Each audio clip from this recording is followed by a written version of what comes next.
हरे कृष्ण कृष्ण कृष्ण हरे हरे, हरे राम राम राम हरे हरे। श्री बृहद भागवतामृतम द्वितीय खंड पंचम अध्याय। हम लोग सुन रहे थे नारद जी भगवान के चरण कमलों और हस्त कमलों की महिमा बता रहे थे। उसमें विशेष रूप से उन्होंने बताया कि जो अक्रूर जी हैं, भगवान के चरण कमलों का स्मरण करते करते फिर उनको गोपियों का स्मरण हुआया और गोपियों की महिमा वर्णन करने के कारण ही अक्रूर जी के इतने अपराध क्षमा हो गए। गोपियों की ऐसी महिमा है। और भगवान के वो हस्तकमल जो कि ब्रह्मा, शिव, लक्ष्मी जी इन सब के लिए भी दुर्लभ हैं, किंतु वही सब गोपियों के लिए अत्यंत सुलभ हैं। ये हस्तकमल संसार के भय को दूर करने वाले हैं। समरहरणम यत्र निधाय कौशिकस्तथा बलिश्चाप जगत्त्रयेन्द्रताम यद्वा विहारे ब्रज योषिताम श्रमम स्पर्शेन सौगंधिक गंध्यपानुदत्।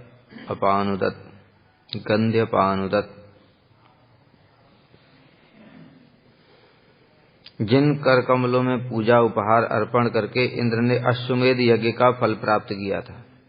अश्वमेध यज्ञ का फल क्या होता है? 100 अश्वमेध का होता है। तो यहाँ पर कह रहे हैं कि भगवान के कर कमलों में पूजा उपहार अर्पण करके इंद्र ने अश्वमेध यज्ञ का फल प्राप्त किया था। मतलब क्या कि अश्वमेध यज्ञ है कर्म, और कर्म का फल तब तक प्राप्त नहीं होता जब तक वो भगवान को अर्पण न कर दिया जाए। अगर कर्म भगवान को अर्पण न किया जाए तो कर्म का फल ही नहीं होता है।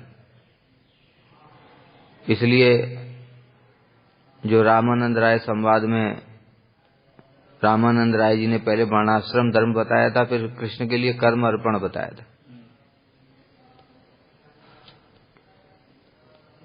कर्म ज्ञान योग कोई भी स्वतंत्र रूप से फल प्रदान करने में समर्थ नहीं है। मूल चीज को समझना चाहिए। मूल चीज क्या है? कोई चेतन होना चाहिए ना, तभी तो कुछ फल देगा। जैसे तुम दीवार के सामने खड़े हो जाओ और दीवार से बोलने लगो, भाई मुझे थोड़ा भूख लगी है, कुछ दे दो, प्यास लगी है, पानी दे दो। दीवार देगी? कुएं के सामने खड़े हो जाओ, जाकर के कुएं से कहो भाई उसमें तो पानी है, कह दो भाई मैं बहुत प्यासा हूं, दे दो थोड़ा, देगा? क्यों नहीं दे रहा है? क्योंकि जड़ है, और जड़ वस्तु कुछ नहीं कर सकती। और वहीं कोई अगर दूसरा कोई व्यक्ति हो जो कुएं से पानी भर रहा है, वो रस्सी डालेगा, बाल्टी में पानी भरेगा, दे देगा पिला। चेतन वस्तु ही कुछ प्रदान कर सकती। इसी प्रकार से इन समझो कर्म ज्ञान योग क्या है? कर्म क्या है? कर्म जड़ है, क्योंकि शरीर से, शरीर के लोगों के लिए, संबंधित लोगों के लिए जो कुछ किया जाता है वही कर्म है। सामान्य परिभाषा यही है।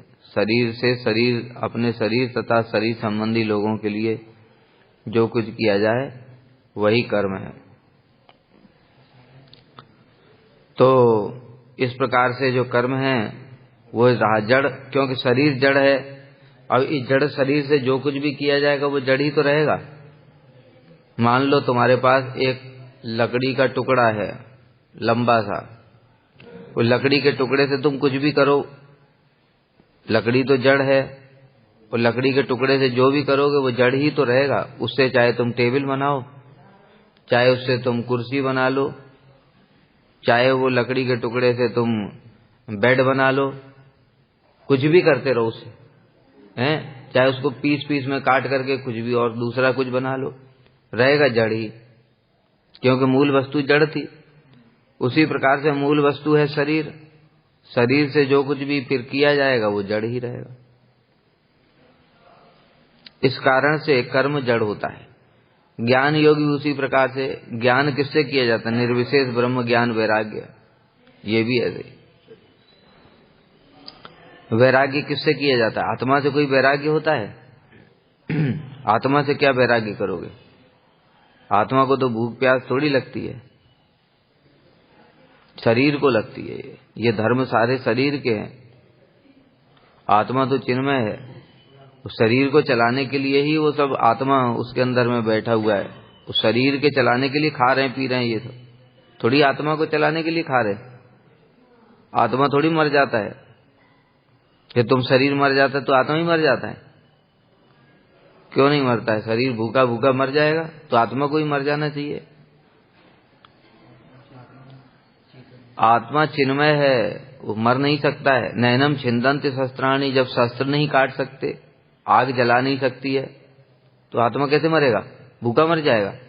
जब आग भी नहीं जला पा रही, शस्त्र भी नहीं काट पा रहा है, कुछ भिगो नहीं सकता उसको, वायु सुखा नहीं सकता उसको, तो भूखा कैसे मर सकता है? ये भूख तो शरीर का धर्म है।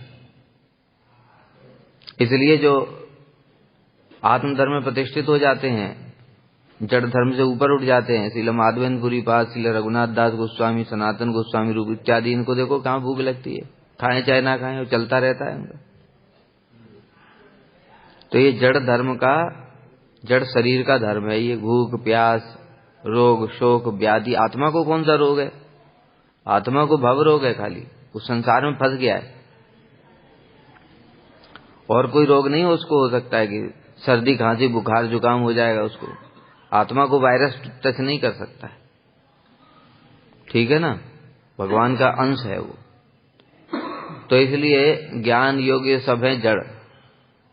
जो जड़ वस्तु है, फिर उससे तुम कुछ मांगोगे कि भाई तुम मुझे स्वर्ग दे दो, तुम मुझे मुक्ति दे दो, कहां से दे देगा? वो तो जड़ है। फिर फल कौन देता है? चेतन।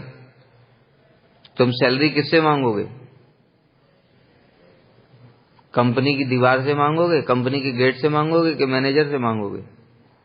मैनेजर से मांगोगे ना, क्योंकि वो चेतन है।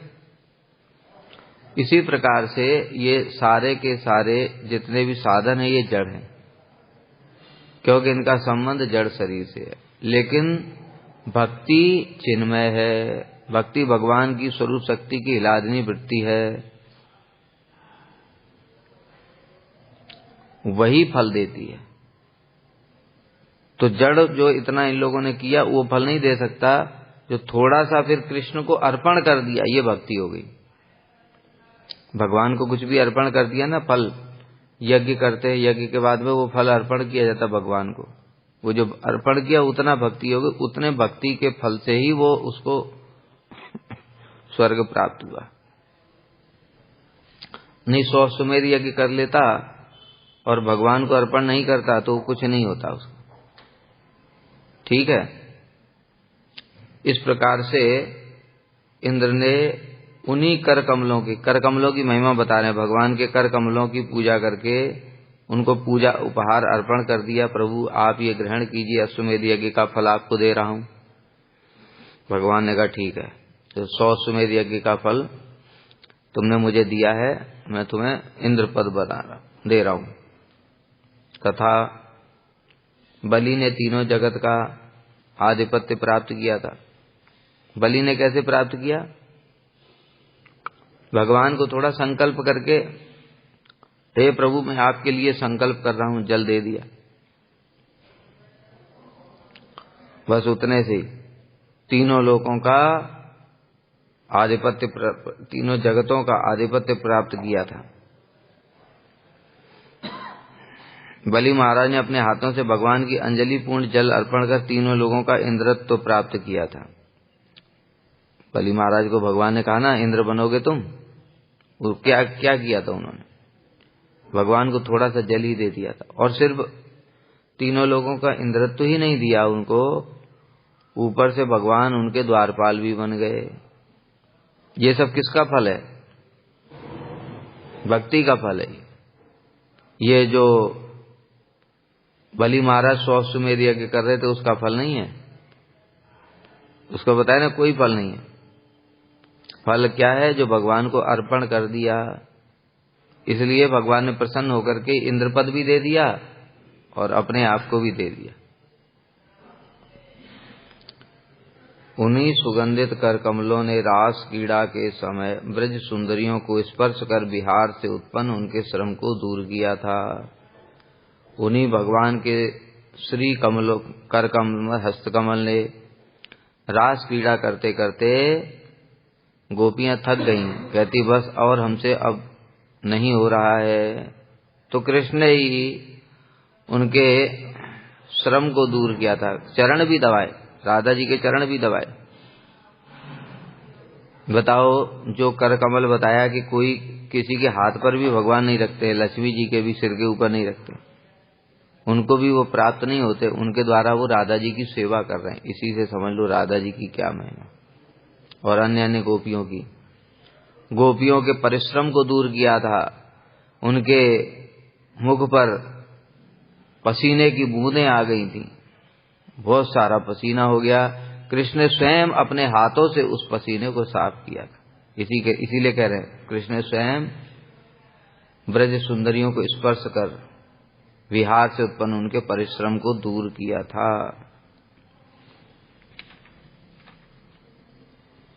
और कौशिक अर्थात विश्वामित्र जी ने राम अवतार में शास्त्र शिक्षा और मंत्र प्रदान तथा अपने आश्रम में अतिथि उचित अन्न आदि प्रदान रूप पूजन उनके हस्तकमलों में अर्पित कर सुप्रसिद्ध अतिरिक्त प्रभाव से चरण कमलों के भजन रूप महात्म को प्राप्त किया था। क्या बता रहे? जो विश्वामित्र जी हैं उन्होंने भी शास्त्र शिक्षा, राम जी को शास्त्र शिक्षा प्रदान की। शास्त्र शिक्षा राम जी को क्या देंगे? राम जी तो स्वयं ही भगवान है, किंतु लीला थी भगवान की गुरुकरण करने की। और मंत्र प्रदान, अपने आश्रम में अतिथि उचित अन्न आदि प्रदान रूप पूजन और राम जी का पूजन इत्यादि किया था। ये सब उनके हस्त कमलों में प्रदान किया था। इस कारण से जो कौशिक हैं विश्वामित्र जी, उनका तपोबल बहुत बढ़ गया था और उनके चरण कमलों के भजन रूप महात्म को प्राप्त किया था। विश्वामित्र जी बाद में भक्त बन गए थे राम जी के कृपा से। पहले खाली तपस्वी थे।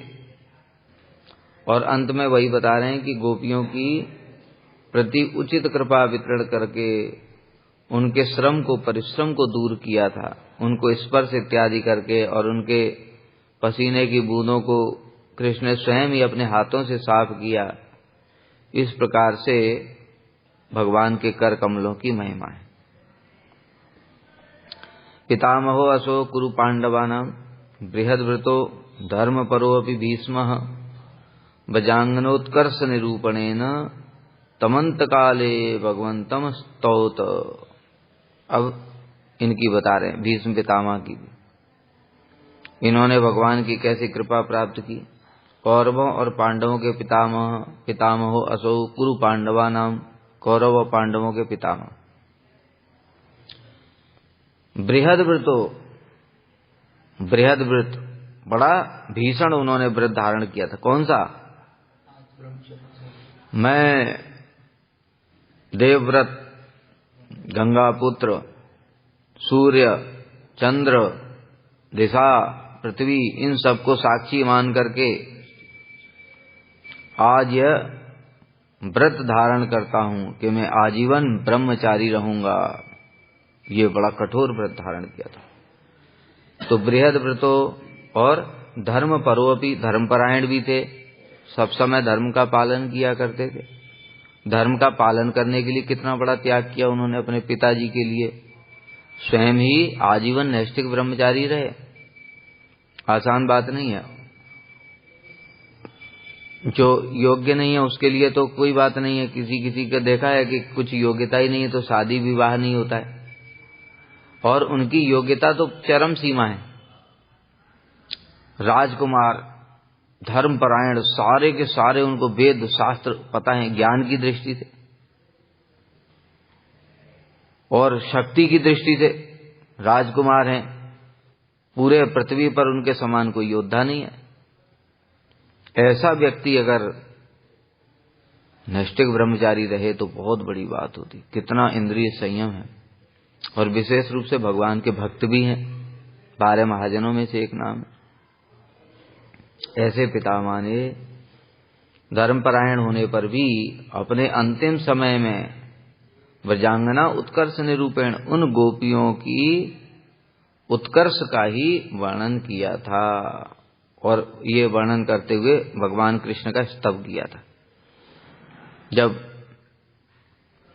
युधिष्ठिर महाराज जी को मोह हुआ, भगवान एक काम से कई काम करते, एक लीला से। उस समय भगवान ने देखा भीष्म के निर्याण का भी समय आ गया है, उत्तरायण आने वाला है। तो भगवान ने कहा ठीक है। युधिष्ठिर महाराज इधर कहने लगे कि 18 अश्वनी सेना, करोड़ों लोग मारे गए, उनके लिए मैं ही उत्तरदायी हूं, क्योंकि मुझे राज्य की कामना थी, इसलिए युद्ध हुआ। मैं राज्य की कामना ही नहीं करता तो युद्ध ही क्यों होता।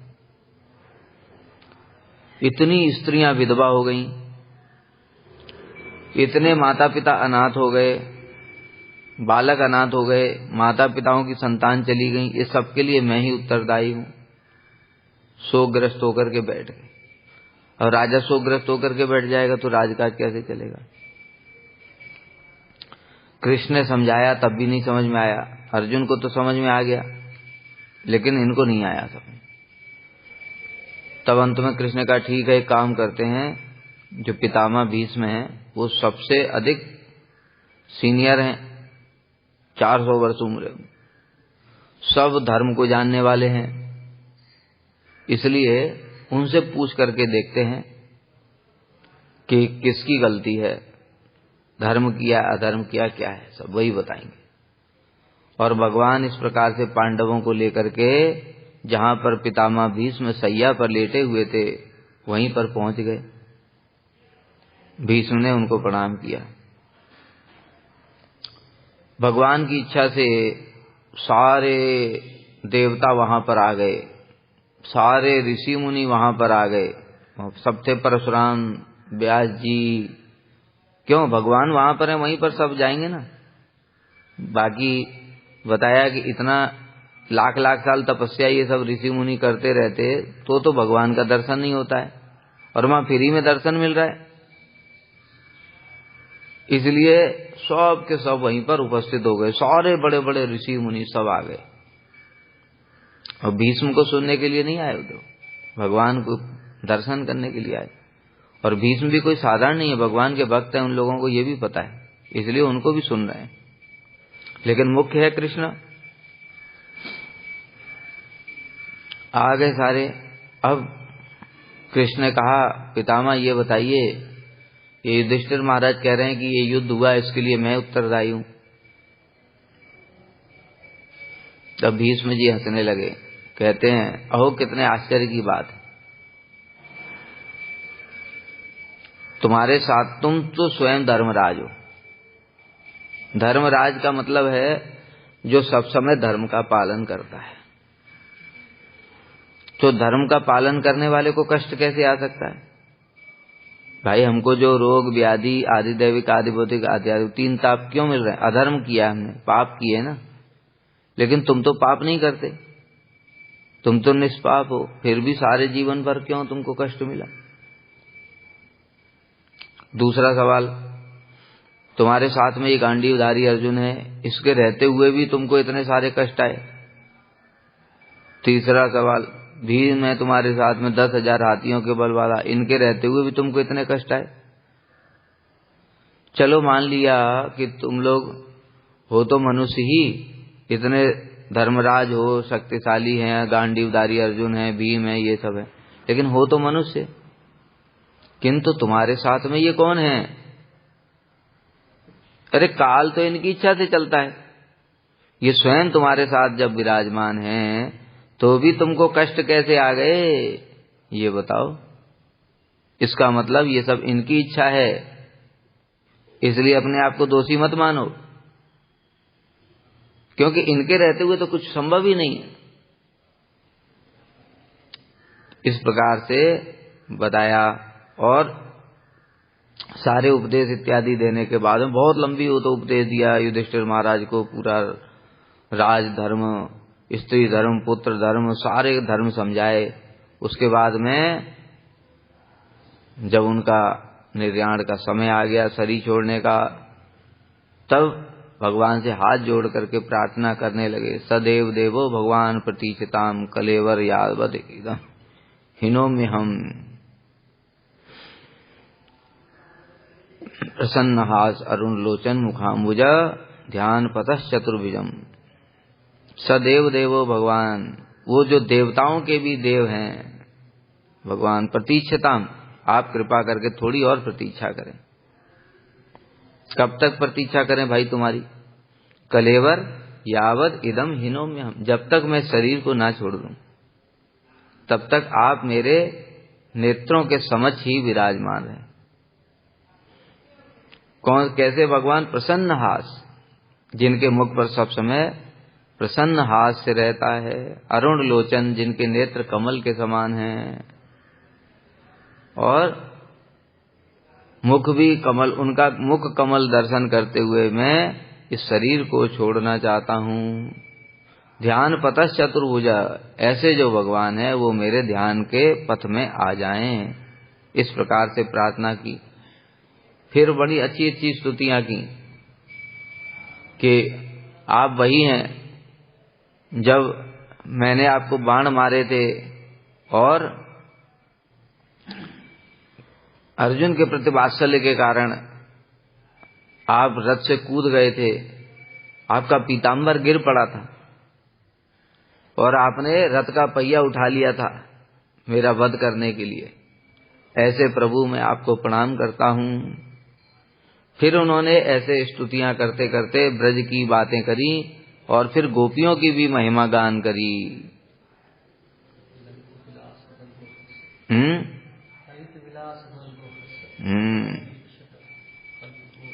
जिनके शरीर पर गोपियों के नखों के चिन्ह विराजमान हैं। इस प्रकार से जो भीष्म हैं उन्होंने भी ब्रज देवियों की महिमा का गान किया था और फिर भगवान की कृपा उनको प्राप्त हुई थी और भगवान के दर्शन करते करते उन्होंने शरीर त्याग किया था। कितना सौभाग्य की बात है, कोई कल्पना नहीं कर सकता। दशरथ महाराज को भी सौभाग्य नहीं प्राप्त हुआ है। राम जी तो चले गए और वियोग में ही दशरथ महाराज जी ने प्राण त्याग दिए।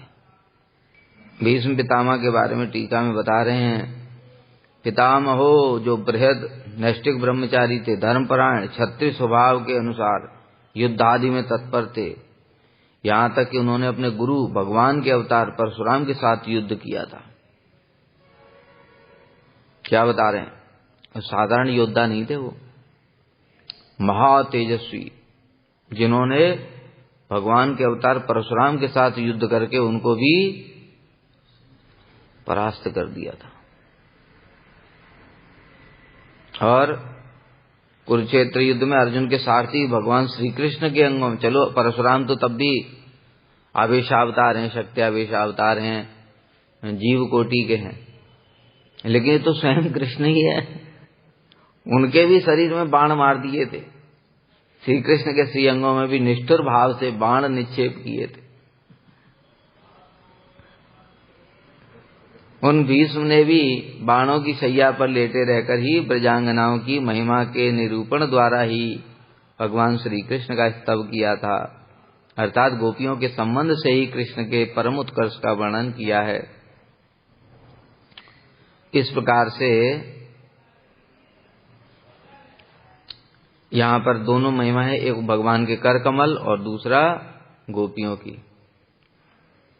ललित गति विलास वल्गुहास प्राणय निरीक्षण कल्पितोरुमानः कृतम अनुकृतवत्य उन्मादांधा प्रकृतिम गण किल यस्य गोपवध्वा। और क्या बता रहे हैं? ललित गति, रास लीला में अपनी सुललित गति। कैसी गति थी उनकी? 100 करोड़ गोपियों के साथ में अकेले ही कृष्ण नृत्य कर रहे हैं। क्या अद्भुत गति थी उनकी। विलास बलगुहास, लीला विलास किया उनके साथ में। बलगुहास माने रमणीय हास परिहास, प्राणय निरीक्षण, प्रेम युक्त निरीक्षण किया गोप वधुओं की तरफ। प्रेम पूर्वक प्रहसितम प्रिय प्रेम वीक्षणम विहरणम चेते ध्यान मंगलम रहस्य संविदो या हृदय स्पृश कुहक नो मन छोवयंती। गोपी गीत में गोपियां कह प्रहसितम, प्रकृष्ट रूपेण हसितम, जो तिरछी चितवन से हंसते हुए भगवान देखते हैं कृष्ण।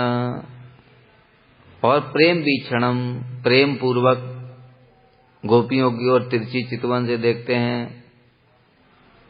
विहरणम से ध्यान मंगलम, और आपके साथ में एकांत में विहार इत्यादि करना, ये सब। रहस्य संविदो, एकांत में मधुर मधुर बातें करना, ये सब चीजें, ये सब हमारे हृदय में बार बार स्मरण होती हैं और वो स्मरण होने से हृदय अत्यंत व्याकुल हो उठता है। तो वही कह रहे हैं यहाँ पर भी। इस प्रकार से प्रेम युक्त निरीक्षण द्वारा गोप वधुओं का मान बढ़ाया था, अर्थात उनकी महिमा गान करके उनकी पूजा की थी। किंतु जब उन कृष्ण अंतर्धान हो गए तब उन गोपियों ने उन्माद में दृष्टि रहित होकर कृष्ण की गोवर्धन धारण आदि अलौकिक लीलाओं का अनुकरण करते हुए उनकी प्रकृति को प्राप्त कर लिया था। ये हम लोग पहले ही सुन चुके हैं, फिर भी श्री सनातन गोस्वामी ने बताया है तो पढ़ लेते टीका। भगवान ने अपनी सुंदर गति तथा रास विलास इत्यादि द्वारा ब्रज सुंदरियों की सबसे अधिक पूजा की। जैसा जैसा गोपियां, पूजा करने का मतलब क्या होता है? पूजा करने का मतलब होता है जो हमारे पूज्य हैं उनकी सेवा करना। सेवा करना मतलब क्या? उनकी जो इच्छा है उसको पूर्ण करना।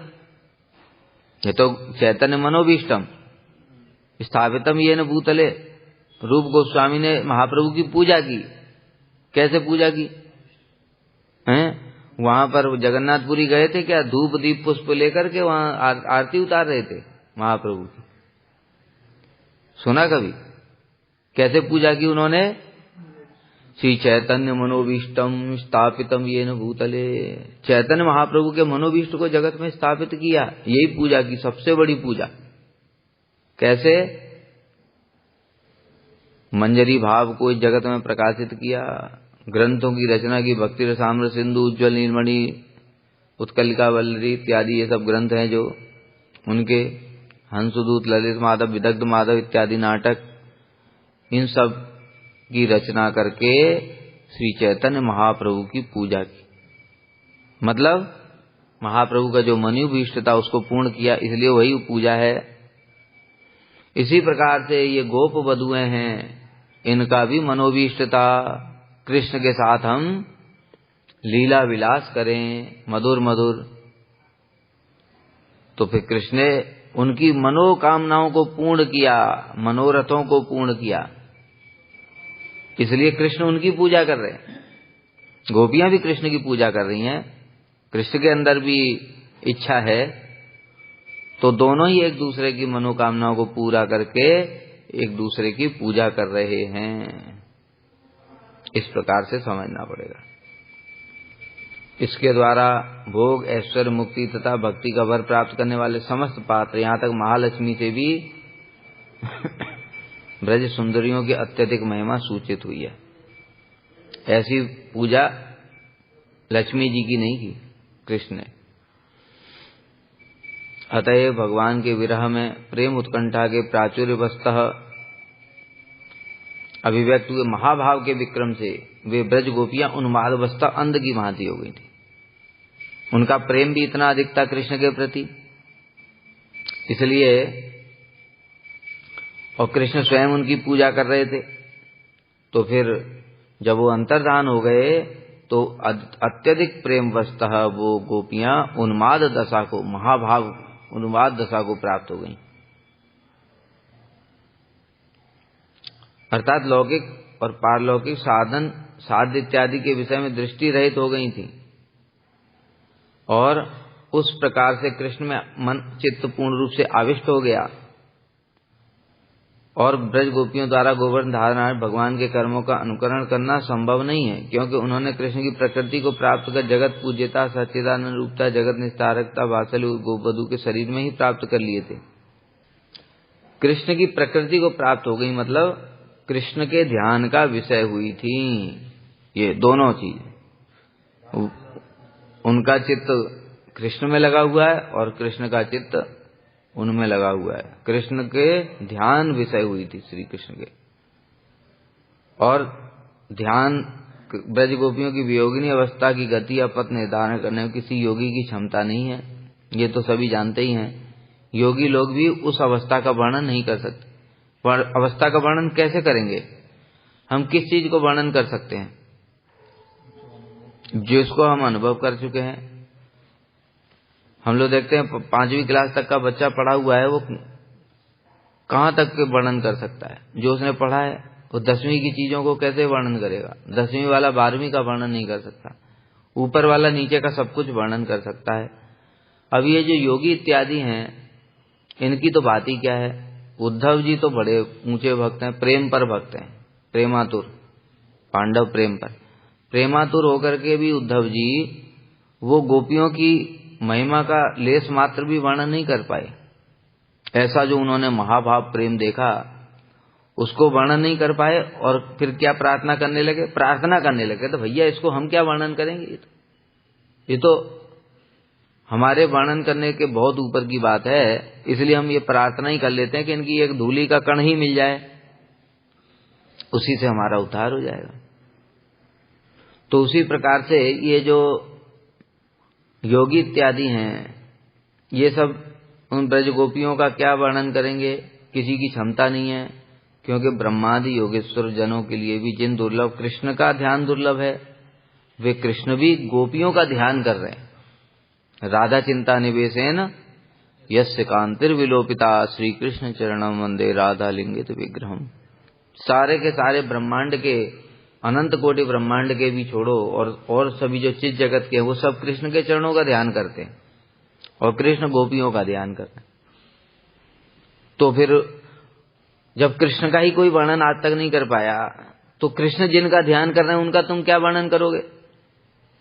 इसलिए यह किसी के लिए बस की बात नहीं है। इस प्रकार ब्रह्मादि ईश्वरों, सनकादि आत्माराम गणों, नारद आदि भक्तों तथा लक्ष्मी आदि प्रियतमाओं की महा आराधनाओं के भी परम साध्य रूप में भगवान कृष्ण सुदुर्लभ है। सबका नाम ले लेकर के बता दिया, सबके लिए ही कृष्ण दुर्लभ हैं। ब्रह्मा, चतुर्सेन इत्यादि ये सब मुनिगण हैं। ब्रह्मा ईश्वरों, ब्रह्मा शिव इत्यादि जो इस जगत में ईश्वर कोटि के हैं। सनकादि आत्माराम मुनि जो हैं, सनक, सनंदन, सनातन, सनत कुमार, चतुर्सेन, नारद इत्यादि भक्त और लक्ष्मी इत्यादि शक्ति हैं उनकी। इन सब के लिए भी श्री कृष्ण अत्यंत दुर्लभ हैं। कृष्ण को प्राप्त करना बड़ा कठिन है। और वे कृष्ण रास विलास इत्यादि विभिन्न लीलाओं के द्वारा गोपियों को वशीभूत करने के लिए सम्यक रूप में उनकी पूजा कर रहे हैं। गोपियों को प्रसन्न करने के लिए, उनके मनोरथों को पूर्ण करने के लिए, उनकी इच्छा पूर्ण करने के लिए कृष्ण स्वयं चेष्टा कर रहे हैं, उनकी पूजा कर रहे हैं। तो फिर बताओ, गोपियों की महिमा का कौन वर्णन कर सकता है?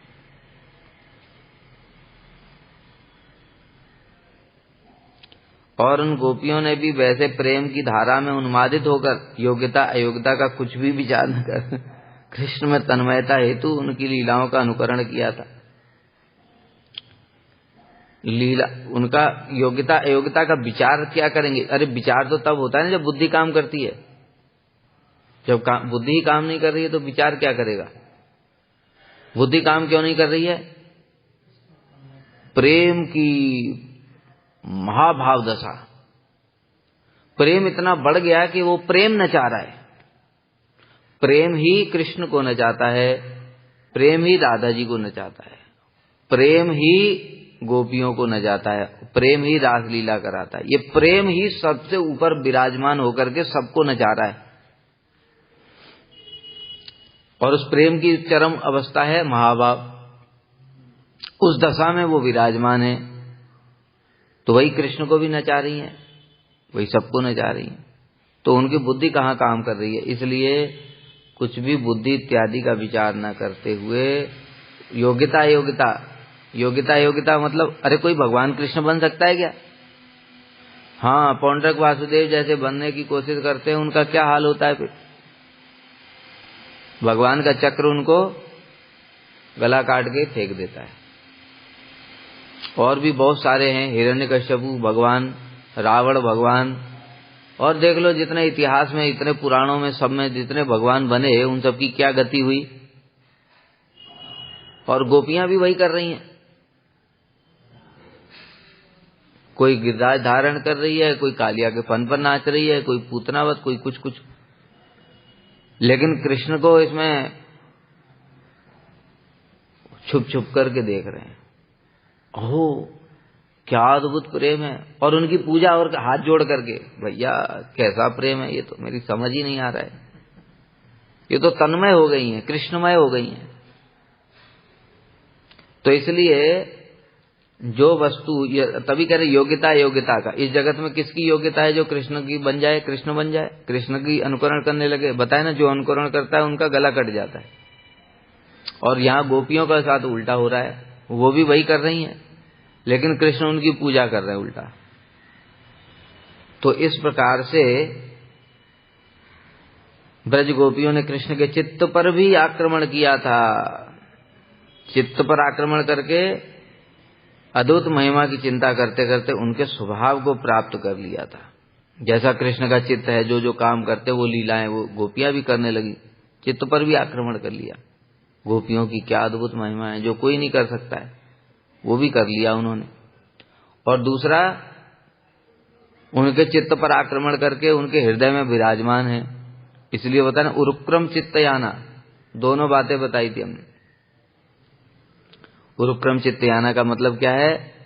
जिनका चित्त सब समय कृष्ण के लिए यान के समान है, मतलब कृष्ण सब समय उसमें विराजमान रहते। अथवा जो सब समय कृष्ण के उरुक्रम चित्त, भगवान के चित्त में जो सब समय विराजमान रहती हैं, कृष्ण के हृदय में सब समय वो गोपियां विराजमान रहती हैं। कृष्ण ने महाप्रभु की लीला में स्वयं ही बताया। कृष्ण जब मिलन हो रहा है वहां कुरुक्षेत्र में, उस समय राधा जी ने उनको जब ताने मारे, तब कृष्ण कहते हैं, हे राधे मैं क्या बताऊं, अरे ब्रजवासी तो मेरे प्राण हैं, और गोपियां ये सब तो मेरे प्राण ही हैं, और तुम तो मेरे प्राणों की भी प्राण हो। इस प्रकार से तुम लोगों के बिना मैं एक क्षण भी जीवन धारण नहीं कर सकता। तो ये इस प्रकार से कह रहे हैं कि कृष्ण के चित्त को भी उन्होंने आक्रमण करके उनको भी चुरा लिया। बताओ, जो सबके जगत के चित्त को चुरा करके बैठे हुए हैं, उनके चित्त को भी इन गोपियों ने चुरा लिया था। अतः उन ब्रज सुंदरियों की समस्त प्रकार से सर्वाधिक परम महिमा स्वतः ही सिद्ध होती है, ऐसा और कोई नहीं कर पाया। तो इसलिए इसमें और अब क्या संशय की बात बची है कि सबसे ज्यादा श्रेष्ठ ब्रज गोपियां ही हैं। ऐसी ब्रज गोपियों की प्रकृति अर्थात स्वभाव को प्राप्त करने के कारण भगवान कृष्ण का भी परम उत्कर्ष सुसिद्ध होता है। अब क्या कहते हैं, इन ब्रज गोपियों के स्वभाव को प्राप्त करने के कारण, ब्रज गोपियों के स्वभाव को प्राप्त करने के कारण मतलब इसका क्या मतलब है? स्वभाव को प्राप्त, भगवान कृष्ण का भी, उनका स्वभाव क्या है ब्रज गोपियों का? सेवा, कृष्ण सेवा। और कृष्ण ने भी उनका हृदय का जो स्वभाव को प्राप्त कर लिया था, यानी मैं गोपियों की सेवा करूं। और साधु स्वभाव, गोपियां सबसे बड़ी साधु हैं, और साधुओं का स्वभाव क्या होता है? वो सब समय कृतज्ञ रहते हैं, कोई उनके लिए थोड़ा भी करे उसके लिए कृतज्ञ रहते हैं। तो इसलिए वो गोपियों का स्वभाव इनको प्राप्त हो गया और ये कृतज्ञता व्यक्त करने लगे हाथ जोड़ करके। न पारे हम निर्बद्ध संयुजाम, मैं तुम्हारे ऋण से मुक्त नहीं हो सकता। यद्यपि ये भगवान है, ये ऐसा इनका स्वभाव नहीं है। ऐसा कोई भगवान का स्वभाव है जो यथा माम प्रपद्यन्ते तां ततः भजाम्यहम्, मैं सबको सब कुछ दे रहा हूं, जो मुझे जैसा देता है मैं भी वैसा उसको दे देता हूं, ये भगवान का स्वभाव है। लेकिन इनका स्वभाव वो बदल गया, इन्होंने साधु स्वभाव को प्राप्त कर लिया। साधु स्वभाव क्या है? मैं किसी को क्या दे सकता हूं, मेरे पास क्या ही है, इसलिए मैं आपका कृतज्ञ हूं। हाथ जोड़ करके प्रार्थना करके शरणागत हो जाते। तो कृष्ण गोपियों का स्वभाव प्राप्त कर लिया और वो उनके शरणागत हो गए। हे गोपियों, आप अपने साधु स्वभाव से मुझे इस ऋण से मुक्त कर सकती हैं, अन्यथा मैं आपको क्या ही दे सकता हूं। ब्रह्मा की आयु के बराबर भी अगर आयु में ले लूं तो भी आपके ऋण से मुक्त नहीं हो सकता। ये स्वभाव है, साधुओं का स्वभाव प्राप्त कर लिया कृष्ण ने, और कृष्ण का स्वभाव प्राप्त कर लिया गोपियों ने। वो उनकी लीलाओं का अनुकरण करने लग गए। क्या अद्भुत प्रेम है भाई, इसलिए कह रहे हैं प्रेम सबको नचाता है।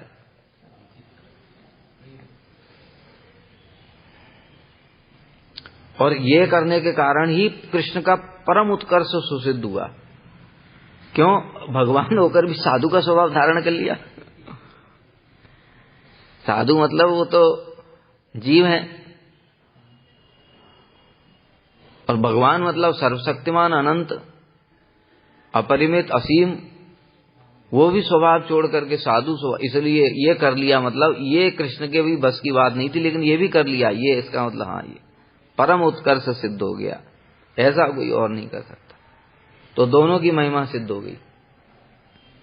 अतः ये गोपीनाथ ही मेरे अंत काल में मेरे समक्ष साक्षात वर्तमान रहें।